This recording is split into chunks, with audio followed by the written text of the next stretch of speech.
చేసుకున్నా. ఎలా చేసుకోవచ్చు అన్నది నేను ముందుగా అయితే ఎగ్స్ తీసుకున్నానండి అండ్ బ్రెడ్ తీసుకున్నాను, బ్రెడ్ స్లైసెస్. ఇప్పుడు ముందుగా అయితే మనం ఎగ్ ఉడకపెట్టేసుకున్నాక ఏమేమి చేసుకోవాలో నేను చెప్తాను. ఉల్లిపాయలు, పచ్చిమిరపకాయలు, కొంచెం గరం మసాలా, కార్న్ ఫ్లోర్, నేను జీలకర్ర, ధనియాలు అయితే తీసుకున్నాను. ముందు అయితే మనం ఎగ్ ఉడకపెట్టేసుకున్నాం కదండి.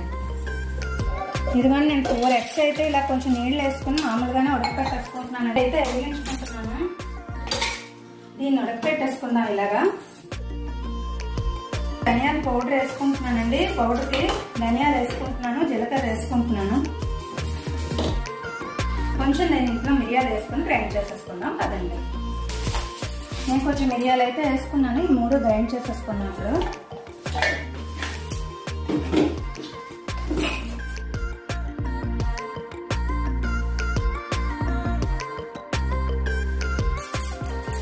ఇదిగోండి ఇదైతే నలిగిపోయింది కదా. ఇంకొకసారి నేను వేసుకుంటాను కొంచెం ధనియాలు నలగా